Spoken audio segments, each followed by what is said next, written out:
Hello guys, അപ്പോൾ നമ്മൾ ഇന്ന് ഹോസ്റ്റലിൽ വന്നിട്ട് ഫസ്റ്റത്തെ സൺഡേ ആണ്. അപ്പോൾ നമ്മൾ ഇന്ന് എന്തൊക്കെ കഴിച്ചെന്ന് നോക്കാം. ഫസ്റ്റ് നമുക്ക് ഒരു കഞ്ഞിയും തോളത്ത് എന്തോ സാധനമാണ് കിട്ടിയത്. പിന്നെ നമുക്ക് മക്രോണി കിട്ടി. മക്രോണി നമ്മൾ പിന്നെയും ചോദിച്ച് വാങ്ങിച്ച്. പിന്നെ നമുക്ക് കോഫി ആയിരുന്നു. കോഫിക്കാണെങ്കിൽ നല്ല മധുരവും പിന്നെ മക്രോണിക്കാണെങ്കിൽ ഒടുക്കത്തെ എരിയായിരുന്നു. പിന്നെ ഉച്ചയ്ക്ക് എന്താണെന്ന് കഴിക്കേണ്ടതെന്ന് നമുക്ക് നോക്കിയാലോ. ഉച്ചയ്ക്കാണെങ്കിൽ ഒരു കോളിഫ്ലവർ റൈസും പിന്നെ നൂഡിൽസും പിന്നെ വെജിറ്റബിൾസൊക്കെ ഇട്ട ഒരു റോളായിരുന്നു. അത്യാവശ്യം കൊള്ളായിരുന്നു, കുഴപ്പമൊന്നുമില്ലായിരുന്നു.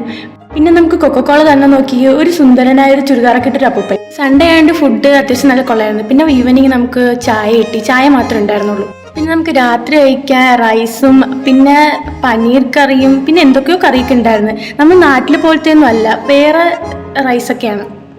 പിന്നെ എന്തൊക്കെയോ കറികളൊക്കെ ഉണ്ടായിരുന്നു. അതിൻ്റെ പേരൊന്നും എനിക്കങ്ങനെ അറിയില്ല. പിന്നെ രസം പോലത്തെ രസമാണ്, അതൊന്നും അറിയില്ല. അങ്ങനത്തെ സാധനമൊക്കെ ഉണ്ടായിരുന്നു. പിന്നെ സ്വീറ്റായിട്ട് കൂടെ പായസമൊക്കെ ഉണ്ടായിരുന്നു ഗൈസ്.